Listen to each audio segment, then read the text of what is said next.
Mais uma vez. Amém? A paz seja convosco. As pessoas elas usam o amém de uma maneira errada, né? Amém, tipo, amém, fica quieto aí. Não tem. Não, você nem sabe o que ela fala, né? Amém, assim seja. Eu sei disso. Estamos hoje finalizando essa bem-aventurança dos pacificadores. Então não sei se eu vou começar outra semana que vem, porque a gente vai falar de bem-aventurados os perseguidos. Eu não sei se você está pronto a virar o ano com essa paulada, entendeu? Talvez eu deixe para o ano que vem, para a gente começar essa bem-aventurança da perseguição, para você ver o que é que você vai colher sendo os caminhos do Senhor.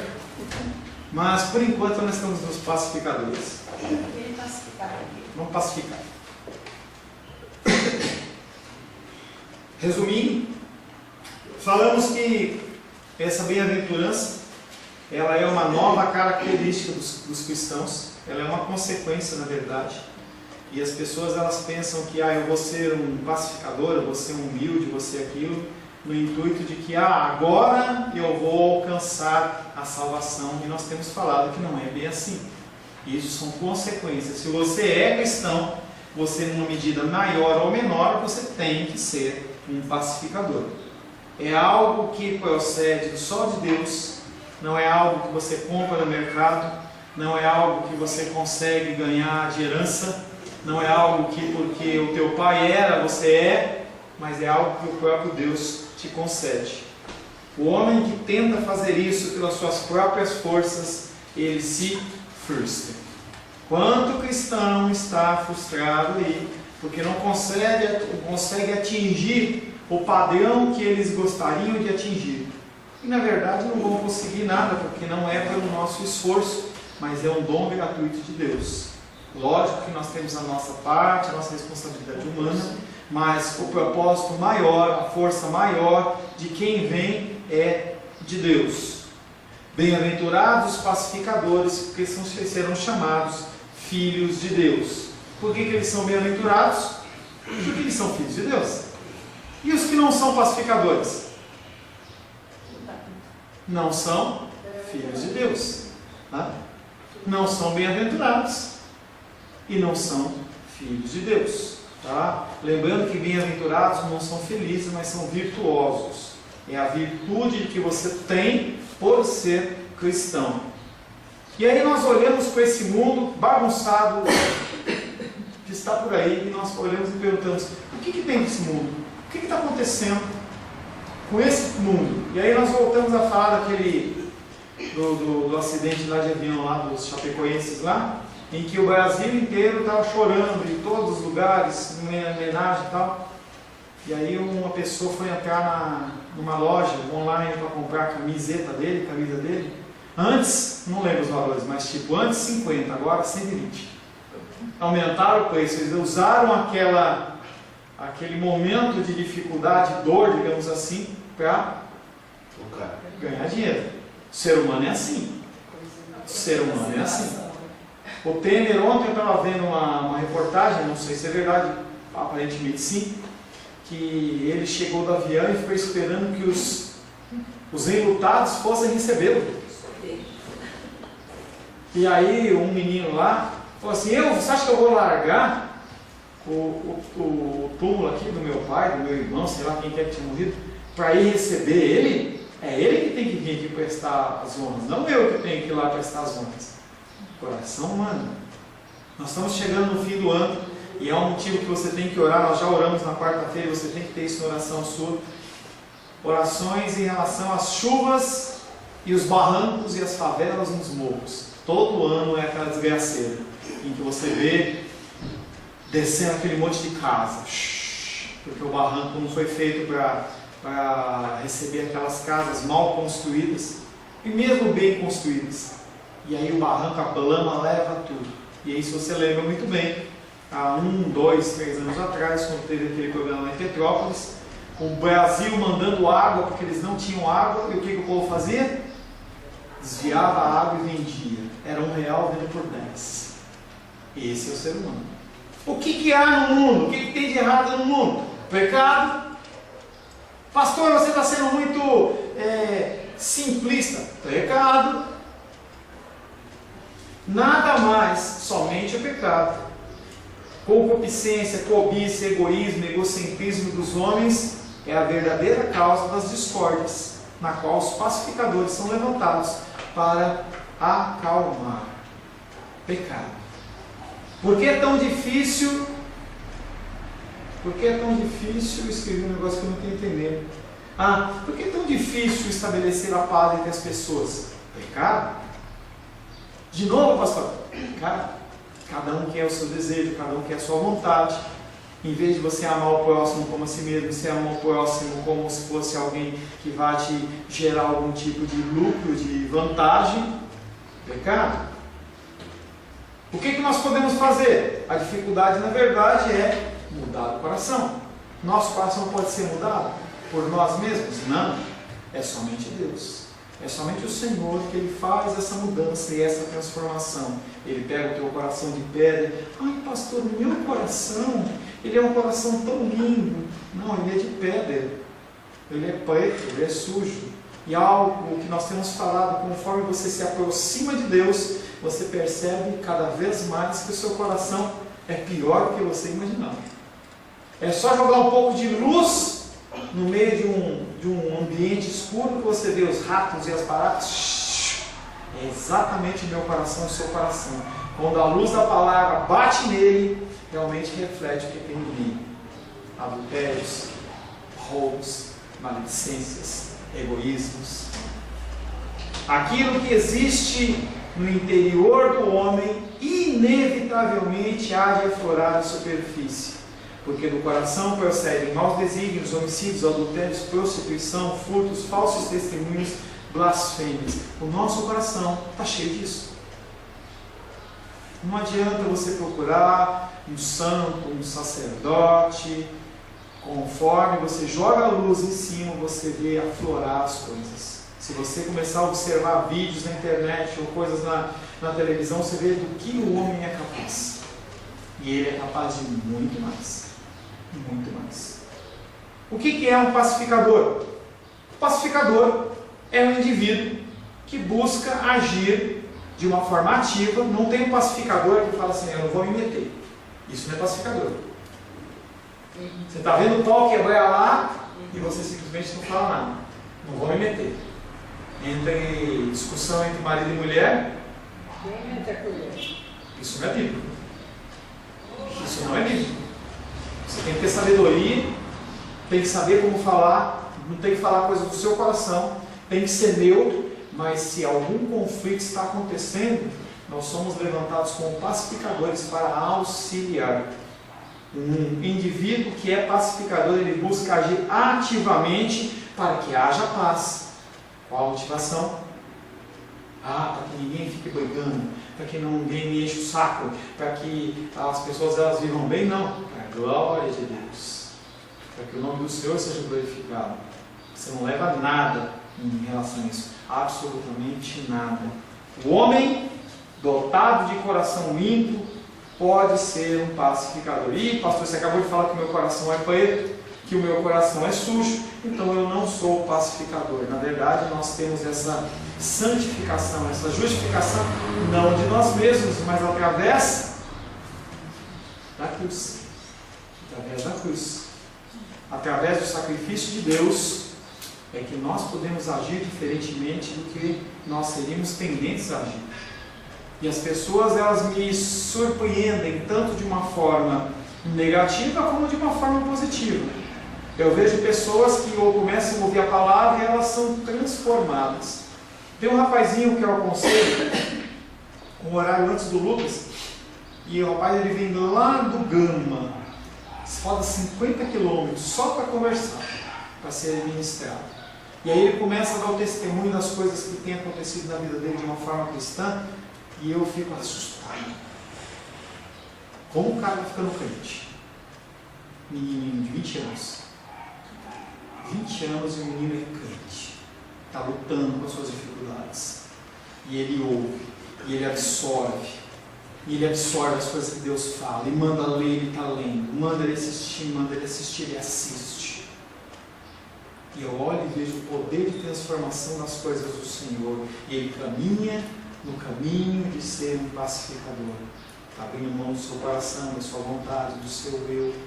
Ele contava essa semana que ele foi numa floricultura e uma senhora estava lá, um cliente dele, ele começou a falar para comprar tal, e ela falou que estava com dificuldade, foi indo, ela percebe que aquele homem, aquele menino, entendeu, ele era um pacificador, o coração dele não estava desejoso em ganhar vantagem em nada, simplesmente estava querendo ajudar.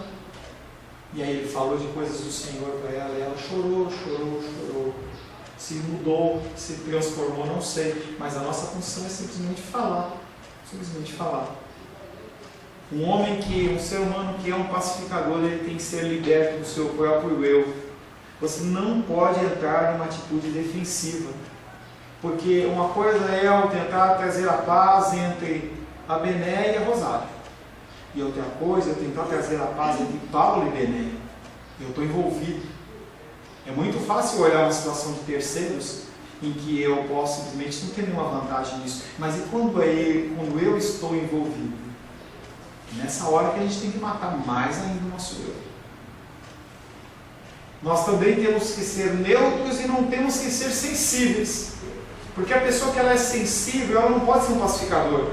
Porque quando ela toma a primeira pancada, ela deixa aflorar o que tem no seu coração. Por isso que a gente tem que ter um muro de contenção, e isso faz bastante em regiões litorâneas. Em Veneza tem isso, na Holanda tem isso, porque eles estão mais abaixo do mar, então quando começa a subir muito, em especial na Holanda, eles colocam um muro de contenção. Eu nunca fui na Holanda, mas eu já vi. Tá? Aí coloca saco de areia, levanta muro, por quê? Para o mar bater ali e não avançar. E nós temos que construir esse tipo de muro de contenção, porque a gente não consegue matar a nossa carne. Ela está aqui dentro. E aí você coloca aquele muro de contenção, quando ele quer se levantar, você fecha a porta, não deixa ele sair. E aí você mata o seu eu e coloca a situação em que Deus vai ser glorificado na concordância e na paz através da sua ação. Você não pode pensar que reação isso pode acontecer em mim, o que tudo isso significa para mim. Eu tenho falado bastante isso. Tira o teu eu do centro das coisas. Quando a gente faz algumas perguntas, em especial teológicas, a gente tem a mania de colocar eu no centro. Por que Deus veio? Jesus Cristo veio. Para me salvar. Sempre eu. Se a gente começar a usar o nosso cérebro para pensar nas palavras que são faladas pela nossa boca, você vai ver como nós estamos no centro dos nossos diálogos. E isso é um desafio. A gente começar a colocar não nós no centro, mas Deus no centro. Mas desde mil e bolinha, 1200, 1300, em que tem, eu não lembro muito bem, a Revolução Industrial e o Iluminismo, em que o ser humano tem sido bombardeado. É o homem que é o bom, ele é o homem que pensa, é o homem que resolve, o homem que tem que estar no centro, e a gente ouve isso na escola, a gente ouve isso na nossa família, a gente ouve, mas a gente sabe que tem algo de errado. Quem tem que estar no centro não é o homem, é Deus. E quando você entende isso, você começa a se desapegar. Aí tem aquele concorrente do Mercado Livre da internet comigo, o LX, desapega. Vai largando mão disso, desses pensamentos que você é o melhor, que você é importante, você tem que ser o primeiro da fila, você tem que se resolver. Não, gente. Nós somos servos e nós somos escravos. Nós temos que entender esse tipo de coisa. Nós temos que ter uma visão inteiramente nova de nós mesmos. Nós lemos Mateus 10:39 que diz: quem acha sua vida, perdê-la-á. Quem todavia perde a vida por minha causa, acha-la-á. Se você fica querendo se preocupar muito com a sua vida terrena, o que acontece é que a vida eterna, ela vai embora. Não que você perca a salvação, mas é que você nunca teve. Porque você está tão preocupado com as coisas concernentes ao dia a dia, que as coisas que são espirituais, elas são deixadas em segundo plano. E as coisas que são deixadas em segundo plano, normalmente elas são perdidas, são esquecidas, você não tem mais contato. O crente tem uma nova vida, e isso deve significar que ele também tem uma visão nova dos seus semelhantes. Conforme você vai crescer na palavra, e você vai ver na negritude do seu coração, você começa a olhar para as pessoas de uma maneira diferente. Não como pessoas que querem usurpar a sua vida, mas que são pessoas tão pecadoras ou piores do que você. E quando você entende isso, você olha com outro tipo de ótica. Você não olha como uma pessoa que está querendo te prejudicar, mas uma pessoa que ela está sob um domínio de Satanás ou do mundo ou de alguma coisa da sua vontade, que muitas vezes ela não consegue se libertar por si só e que ela precisa de ajuda. E aí, Deus ele não manda anjos, ele manda quando ele quer, mas é sobrenatural. Ele usa eu e você. Mas pastor, eu sou tão novo no Evangelho, eu não sei falar, eu tenho dificuldade, tenho trabalhado com a Lourdinha em relação a isso, da desenvoltura, eu não sei falar, parece Moisés, né? Eu não consigo. O outro, eu não tenho capacidade, eu não posso, eu não tenho tempo. E a gente vai se libertando disso. A gente tem que se libertar disso, porque senão a gente fica aquele bebezinho, tomando leitinho, e você não cresce. O apóstolo Paulo falava com a igreja, se não me engano de Corinto, ele falava: gente, eu tenho alimento para dar para vocês, mas vocês são bebês, eu tenho que dar leitinho para você. E se a gente não para de tomar esse leitinho, a gente não cresce. A gente tem que começar a derrubar essas barreiras que nos proíbem, nos impedem de avançar no reino de Deus. Nós temos que ter uma nova visão dos semelhantes. Um pacificador não fala mal a respeito de outras pessoas. Nós falamos isso aí, um dos elementos práticos. A gente tem que parar de falar mal dos outros. A gente tem que parar de falar mal das situações. A gente tem que parar de usar a nossa boca num momento para dizer santo, santo, santo é o Senhor, para depois falar mal do governo, do Temer, do cara que rouba, do político, do teu amigo, do teu filho, da tua esposa, do teu marido. A gente tem que parar com isso. E é uma das grandes dificuldades que todo ser humano tem, na qual o teu pastor não é fora disso. Eu tenho também dificuldade. Quando eu vi, eu já falei. Mas a gente tem que parar com isso.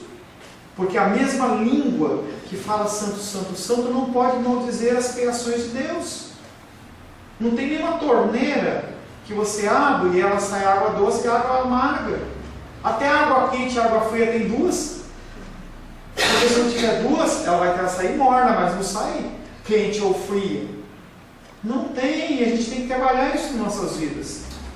As pessoas, elas estão sob o domínio deste mundo, são domínios da sua própria carne, ou estão sob o domínio de Satanás.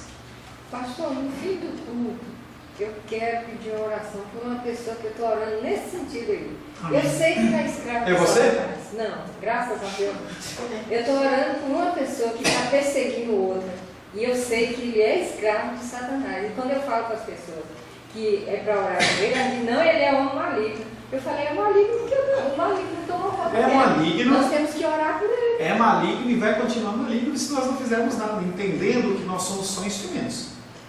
Se a pessoa vai ser liberta. O problema é que a gente acha que a coisa tem que acontecer, tem que ser patente. Eu faço um bolo, coloco no forno e depois de um tempo eu tenho que tirar um bolo prontinho. Nem sempre esse bolo assa no nosso tempo. Às vezes não assa, às vezes queima. Nós temos que apenas fazer o bolo. O pacificador é alguém que deseja com tal intensidade que as pessoas sejam livres e libertas, como é o caso do conhecido Irmão dos Reis, que ele está disposto inclusive a sofrer para que isso concretize. Não para que ninguém chegue e fale assim: é dos reis. Você falava e ninguém acreditava. E aí ela bate no peito: eu disse. Não. Está disposto a olhar, orar, e as pessoas elas ficam incomodadas, sabe? Que eu não conheço a pessoa, não conheço o contexto, mas se você está falando que é uma pessoa ruim, ela deve fazer mal para algumas pessoas. Quando você fala com uma pessoa que está sofrendo, na mão dessa pessoa, que você vai orar por ela, a pessoa fica invocada. Sabe por que fica invocada? Porque você revela no coração da pessoa, se ela for cristã, que ela deveria estar fazendo algo além de estar olhando para si mesma. E a pessoa começa a ter raiva de você também. Parece que você fez mal para ela. Parece que você fez mal para ela. Tem um caso que eu estou acompanhando de um pastor que ele cometeu um erro e eu simplesmente não abri mão da amizade dele, de apoiá-lo. Falei que ele está errado, entendeu? Sei que está sendo tentado. Mas as pessoas, elas querem sangue. As pessoas, elas querem ver a morte. Então, a dos Reis, ela está andando com a gente, a Lourdinha está andando, eu fui lá, dei um beijão na bochecha da Jenny, eu te amo, ela fala, eu também te amo. Mas aí eu pisei no dedão da Jenny. A Lourdes não ficou contente com alguma coisa. A dos Reis não ouviu alguma coisa que ela gostava. Pronto. 3 anos, 5 anos de convivência, 10 anos de convivência, acabou. Aquele homem tem que morrer. E eu tenho agido de misericórdia com essa vida. E as pessoas têm ficado incomodadas comigo, invocadas comigo. Tem pessoas que não vêm para a nossa igreja só porque eu sou amigo dele. E eu fico olhando para isso e falo assim, será que a pessoa, ela não se olha no espelho? Será que a pessoa não vê que a misericórdia que Deus agiu sobre a vida dela tem que ser um pouquinho espelhada na vida do outro? Mas as pessoas não querem saber. Elas querem defender as suas ideologias e os seus comportamentos. A pessoa que tem o desejo de gerar paz, ser um pacificador, ela tem um desejo com tal intensidade que ela está disposta, inclusive, a sofrer. Não é porque eu sou pastor, mas é um dos cargos mais ingratos que tem, é o pastorado. Porque a pessoa está andando com você, você ajuda a pessoa, caminha com a pessoa, e de uma hora para outra a pessoa deixa de te amar. Simplesmente porque não concorda com o que você falou. Como se todos nós tivéssemos que concordar em alguma coisa. Como se alguém que você conhecesse, você concordasse em tudo com o outro. Não existe. Nem marido e mulher, nem mãe e filho, nem pai e filho. Não existe esse tipo de possibilidade. Nós somos diferentes. Na prática, como ser um pacificador? E aí nós já falamos também, nós estou no resumo, porque eu vou fechar isso aí. Eu quero fechar em tempo hábil, para a gente fechar e não retornar. Primeira coisa, nós temos que aprender a fechar a boca. Já falei rapidamente, nós temos que fechar a nossa boca, nós temos que pensar no que nós estamos falando. Nós temos esse versículo de Tiago 1,19, é muito legal, muito maravilhoso. Todo homem seja pronto para ouvir, tardio para falar e tardio para se irar. A gente tem que pensar antes de falar. Será que o que eu vou falar vai glorificar o nome do Senhor? Mas pastor, eu não consigo, quando eu vi, eu já falei, se a gente não começar a lutar contra isso, nunca a gente vai conseguir. É que nem o bebezinho que não está andando, ele só engatinha, você coloca ele em pé, ele cai, coloca ele em pé, ele cai, e aí ele vai, você começa, aí ele dá 2 passinhos e cai, e bate a cabeça na mesa, não está amarrado, pastor, não bate não, porque ficou muito marca, e aí vai andando, daqui a pouco está andando, se não tiver esforço, não consegue. Sim, é possível você domar a tua língua e domar as coisas que você fala. Sim, é possível eu ter nos meus lábios, eu, pastor Paulo, ter em meus lábios apenas palavras de edificação e não palavras de destruição. Mas nós temos que trabalhar. É que nem academia, é que nem exercício físico. Semana passada eu me apropriei da chuva para não fazer exercício físico. E a Rosângela olha para mim e fala assim, por que você não foi caminhar? Estava chovendo. Mas se tiver que ir em qualquer lugar, a gente vai. Aí eu vou retomar para fazer. Aí essa semana, para a viagem, eu vou dar um modo, eu vou lá, vou dar alguma coisa para fazer. Não vou. Aí quando você volta, ai que dor, ai, normal. Mas se você não se esforçar, você não vai conseguir nunca. Deus, me dá um coração puro. Nós temos que orar ao Senhor. Deus, tira essa língua felina que eu tenho. Gente, como é bom falar mal dos outros, né? Parece que a gente tem um prazer, é delicioso, porque a gente expõe a maldade dos outros.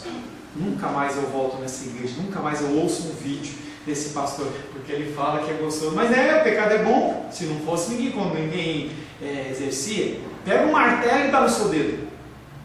Vai lá, pega o martelo, põe o dedão, porque o dedão que parece que dói mais, né? Porque eu sempre pedi que ele vai lá e dá uma pancada. Por que você não vai fazer isso? porque dói. Agora vai comer uma coisa gostosa, que engorda, que faz mal, que entope as suas veias do coração, que levanta o teu açúcar. Hã? É bom? É bom, você come. Nós temos que ser prontos para ouvir, tardio para falar e tardio para se irar. A segunda coisa que nós vimos na semana passada, nós finalizamos a aula da semana passada, é que nós devemos encarar toda e qualquer situação à luz do Evangelho. Lógico, primeiro você precisa conhecer o Evangelho. Vocês se assustam com a quantidade de cristãos que nunca leram a Bíblia, fazendo teologia, pastores, líderes, nunca leram a Bíblia. Tem tempo para ler tudo, tem tempo para fazer tudo, mas não leem a Bíblia. Eu quero ser um homem dirigido por Deus, eu quero ser uma mulher virtuosa. Não lê a Bíblia, como é que vai ser? Como é que nós vamos analisar? Isso é passado, né? É passado? Acho que eu vim pra cá. Glória a Deus, eu tenho Amém. lido a Bíblia. Amém. Bastante. Entenda que o primeiro passo é você ler a Bíblia. O segundo passo é você estudar a Bíblia. Meditar na Bíblia. Agora você nunca vai meditar e estudar se você nunca leu. Você precisa ler. E aí as pessoas falam assim, como é que você leu? Eu pego pessoas que estão fazendo teologia, o cara fala assim, eu leio Salmos. Eu li João. Eu li Provérbios. Mas você já leu o Antigo Testamento? Não. Você já leu as cartas paulinas? Não. Gente, como é que a gente pode ser uma pessoa que encara situações à luz do Evangelho se a gente não leu o Evangelho? Então eu vou ler só o Evangelho. Mateus, Marcos, Lucas e João. O Evangelho não é isso. O Evangelho é a Bíblia inteira, gente. O Evangelho são as boas novas. E essas boas novas, elas são, começaram a ser declaradas lá em Gênesis. E vão até Apocalipse. As boas novas estão lá. Evangelho não é só Mateus, Marcos, Lucas e João. Mateus, Marcos, Lucas e João é a concretização do Antigo Testamento. É aquela palavra tomando corpo em Jesus. Em que depois de tudo consumado ele fala, Deus, as crianças estão com essa mania, né? Minha filha eu vejo, ontem tinha uma amiguinha dela, deu papai, deu. Ele deve ter olhado para Deus e falou assim, Deus, deu, acabou. Já fiz o que tinha que ser feito. Nós temos que analisar as coisas a partir da luz do Evangelho. Nós temos que olhar as decisões que nós vamos tomar, o que fazer à luz do Evangelho. Vou comprar, vou casar, vou vender, vou sair, vou ficar. Pastor, tudo. Também, quer dizer que eu vou perder um tempo pensando? No momento inicial a gente perde, depois aquilo começa a ficar automático. É automático. Você não pensa mais para fazer, é automático. Você pensa para respirar? Mas com certeza quando você era bebezinho que você nasceu, teve que ter um tapinha no bumbum para respirar, comer, andar, falar, viver a luz do Evangelho. É um caminhar. Terceiro, mudar o tratamento dos nossos inimigos. Olha, você acabou de falar. O próximo princípio que eu solicitaria para que vocês aplicassem, para que nós aplicássemos nós temos que mudar o tratamento com os nossos inimigos. E nisso o crente tem que se tornar positivo, pondo de lado o comodismo, a fim de buscar meios e métodos para o estabelecimento da paz. Romanos 12, 20, abre aí. E aí a coisa começa a ficar mais amarga. Porque eu fazer a paz com quem eu amo, é fácil. Oxi. Romanos 12, 20. Pelo contrário, se o teu inimigo tiver fome, dá-lhe de comer. Se tiver sede, dá-lhe de beber. Porque, fazendo isto, amontoará brasas vivas sobre a sua cabeça. Pastor, eu esperei tanto tempo. Eu esperei tanto tempo para ver quem manda. Nós temos que abençoar. Nós temos que tratar as pessoas como nós gostaríamos de ser tratadas. E a última providência que nós vimos semana passada é que nós temos que difundir a paz onde quer que nós encontremos. As pessoas elas têm que nos ver como pessoas de paz. As pessoas têm que olhar para você e falar assim: eu posso sim chegar a esse homem, a essa mulher e ouvir algo que vem me fazer crescer, mesmo que arda, mesmo que doa, mas que me traz paz. Finalizando o nosso estudo, nós vamos para Hebreus 13:20, que diz o seguinte: ora, o Deus de paz, o Deus da paz, que tornou a trazer dentre os mortos a Jesus nosso Senhor, o grande pastor das ovelhas, pelo sangue da eterna aliança, vos aperfeiçoa em todo bem, para cumprires a sua vontade, operando em vós o que é agradável diante dele, por Jesus Cristo, a quem seja a glória para todos sempre. Amém. Ele é o Deus. Hebreus 13, verso 20 e 21. Ele é o Deus, é que o tempo está correndo, eu estou acelerando, tá? Hebreus 13, 20 a 21 diz que Deus é o Deus da paz. E Paulo, em sua epístola aos Romanos, fala 2 vezes acerca do Deus da paz. E roga ao Senhor para que os seus leitores recebam eles mesmos aquela paz que procede de Deus Pai. Qual foi o significado da vinda de Jesus? Por que o Filho de Deus veio ao mundo? Para trazer a paz. Pastor, tem um versículo que diz que Jesus não veio para trazer a paz, mas veio para trazer a espada. Como fica? A paz que Jesus Cristo veio para trazer é a paz entre os filhos dele e ele. Entre nós, a confusão ela sempre vai existir, porque nós somos dominados e vivemos debaixo do domínio do pecado. Essa paz que o Senhor traz é uma paz de reconciliação entre nós e Deus, porque não havia mais reconciliação. E a espada é entre as pessoas que não são os filhos de Deus. São aquelas pessoas que Apocalipse diz que vão ver você agindo e vão te entregar. Vão olhar como você está fazendo e vão tacar pedra.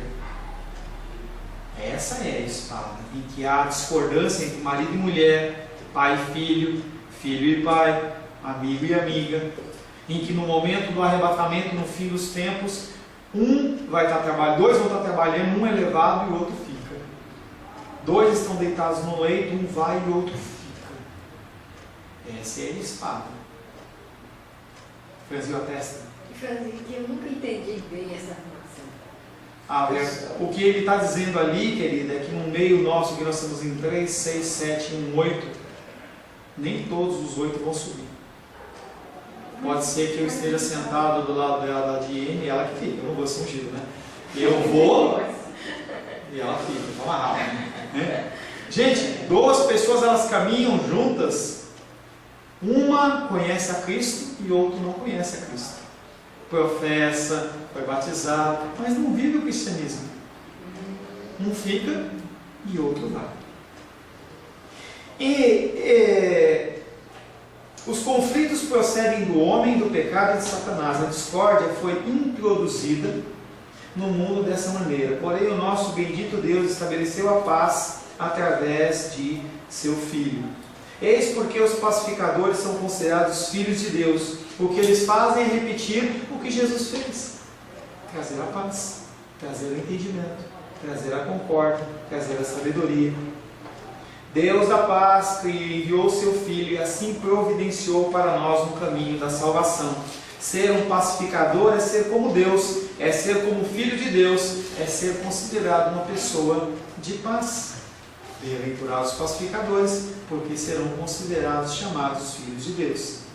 Embora ele, Jesus Cristo, não tivesse julgado por usurpação ser igual a Deus, ainda assim se humilhou. Como foi que Jesus estabeleceu a paz? Colossenses capítulo 1. Colossenses capítulo 1, versos 18 a 20. Alguém leia por gentileza?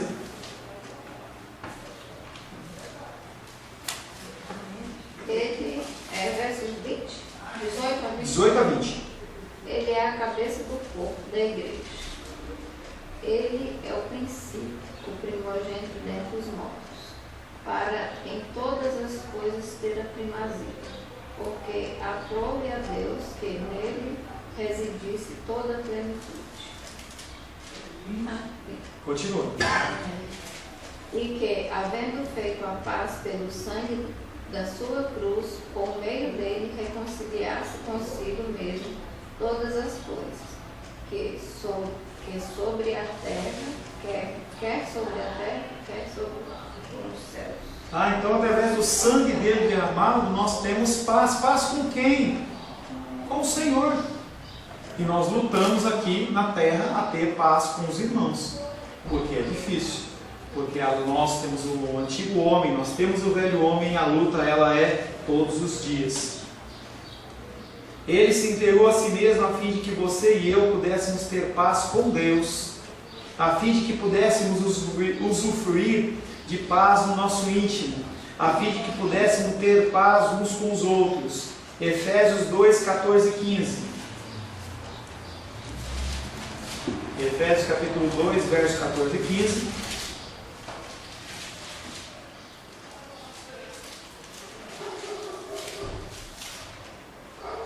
Alguém? Porque ele é a paz, o qual de ambos os povos fez um, e derribando a parede de separação que estava no meio, na sua carne desfez a inimizade, isto é, a lei dos mandamentos, que consistia em ordenanças, para criar em si mesmo um novo homem, fazendo a paz. Está tudo aí. Esse é exatamente o motivo porque eu reservei esse trecho bíblico para o fim do capítulo, com o intuito de que nos lembremos do fato que ser pacificador é semelhante a esse modelo, sem importar o que possamos receber, porque ele é a nossa paz, o qual de ambos fez um, e tendo derrubado a parede da separação que estava no meio, a inimizade, aboliu na sua carne a lei dos mandamentos na forma de ordenanças, para que dos dois criasse em si mesmo um novo homem, fazendo a paz. Jesus não se agarrou aos seus direitos, nem se apegou às prerrogativas da divindade e da eternidade, antes humilhou-se a si mesmo.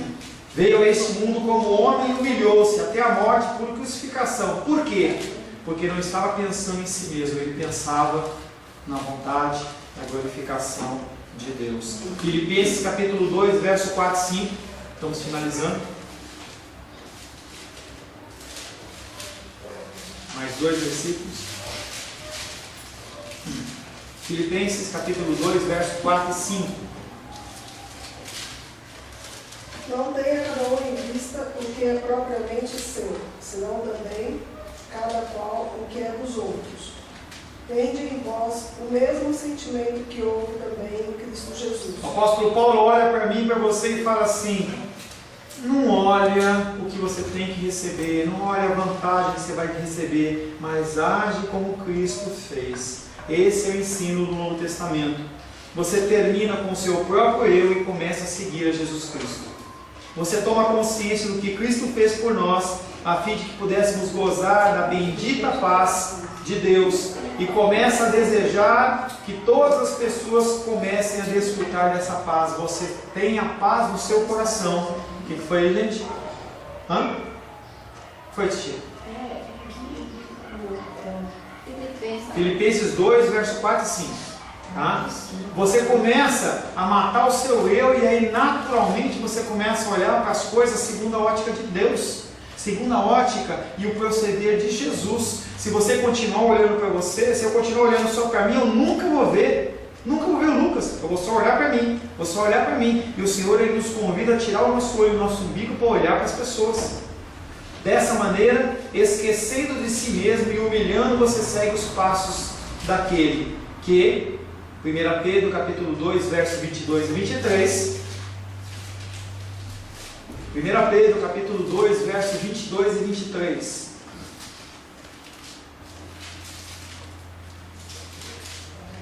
O qual não cometeu pecado, nem na sua boca se achou engano. O qual, quando o injuriaram, não injuriava, e quando padecia, não ameaçava, mas entregava-se àquele que julga justamente. Pastor, como é que eu vou viver desse jeito? Só pensando nos outros? Se você entender que Deus está no controle de todas as coisas e da sua vida, que você pode ter certeza absoluta que nada falta para você. A palavra de Deus ela é clara e diz: buscar primeiro o reino de Deus e a sua justiça, e todas estas coisas serão acrescentadas. Talvez você não seja uma pessoa que tem um carro importado, ou que viaje para a Europa 2 vezes por semana, 2 vezes por mês, por ano. Pode ser que você não tenha uma conta bancária recheada. Pode ser que você não seja o cara mais, a pessoa mais invejada no trabalho onde você tem. Mas Deus, Ele garante que Ele vai cuidar de você. Isso é uma garantia de Deus. E aí quando se fala em ansiedade e preocupação, Ele fala: olha para os passarinhos. Os passarinhos, eles não constroem celeiros. Eu nunca vi um passarinho que ele guardasse um estoquezinho de minhoca aqui, porque ele não sabe se ele vai comer amanhã, ou de sementinha. Você já viu? Um leão ou um bicho qualquer que guardasse uma quantidade de alimento, entendeu? Fizesse um depósitozinho, tá? Um depósitozinho. Eles não fazem isso. Por que não fazem isso? Porque eles sabem de uma forma irracional que Deus cuida deles. E que cada dia tem o seu mal. No outro dia vai continuar procurando, vai continuar granjeando e vai continuar vencendo. O qual não cometeu pecado, nem dolo algum se achou em sua boca, pois ele, quando ultrajado, não revidava com ultraje, quando maltratado, não fazia ameaças, mas entregava-se àquele que julga retamente. Que Deus nos conceda a graça de perceber essa bendita e gloriosa verdade, tornando-nos reflexos ou reproduções do Príncipe da Paz e, por conseguintes, autênticos filhos da paz. Amém? Amém. Senhor Deus, nós te louvamos, Pai querido, por esse estudo sobre a bem-aventurança dos pacificadores. Nós continuamos necessitando, precisando do Senhor. Nós muitas vezes permitimos que os nossos desejos, as nossas vontades, eles suplantem a Tua vontade e o Teu querer. E nós pedimos que o Teu Espírito Santo nos constrange para que mais e mais sejamos encontrados como pacificadores aqui na terra. Queremos ser encontrados como filhos de Deus e entendemos que essa é uma obrigação e uma característica. Nos abençoa, nós pedimos em nome de Jesus. Amém.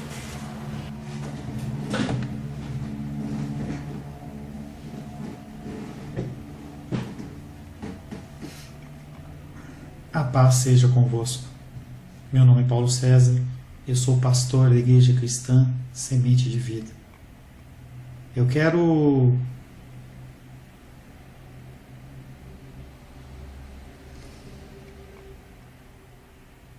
a paz seja convosco. Meu nome é Paulo César, eu sou pastor da Igreja Cristã Semente de Vida. Você tem acompanhado conosco o estudo da palavra, a ministração da palavra. E eu fico grato,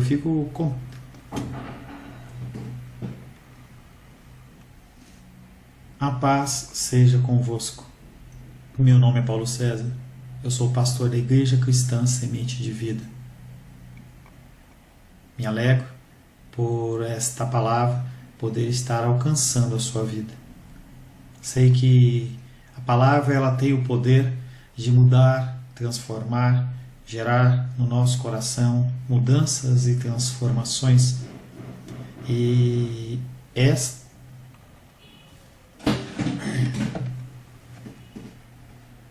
a paz seja convosco. A paz seja convosco. Meu nome é Paulo César, eu sou pastor da Igreja Cristã Semente de Vida, aqui no Guará, em Brasília, Distrito Federal. Me alegro em você estar conosco, compartilhando esta palavra. Compartilhando talvez através de um DVD, através da internet.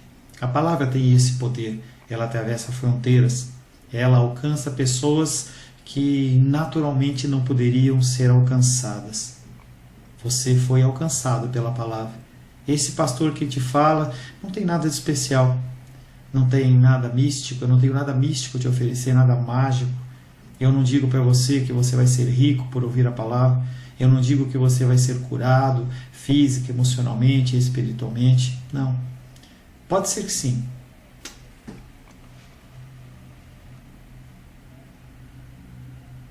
A paz seja convosco.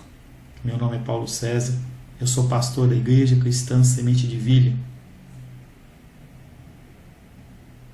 A paz seja convosco.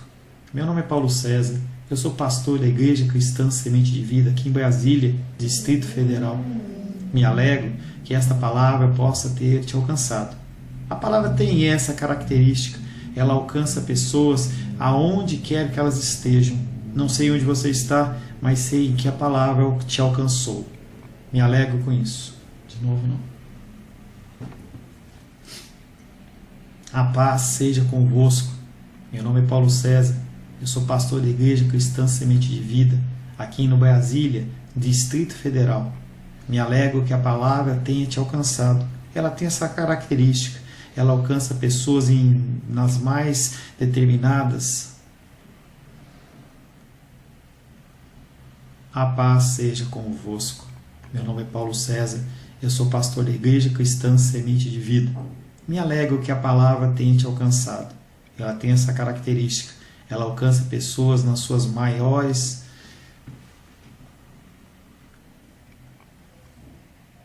A paz seja convosco. Meu nome é Paulo César. Eu sou pastor da Igreja Cristã Semente de Vida aqui em Brasília, Distrito Federal. Me alegro que a palavra tenha te alcançado. Ela tem essa característica. Ela alcança pessoas em quais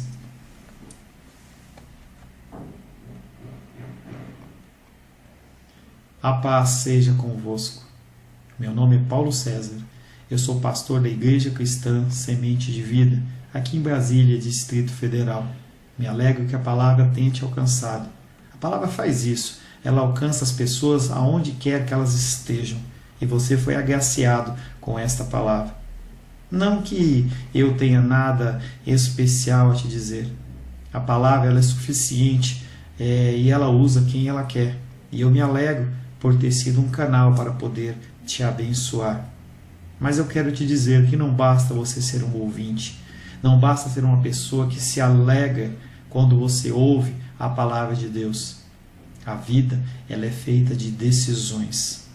Se você está ouvindo essa palavra hoje, eu creio que o Espírito Santo tem um propósito especial com você.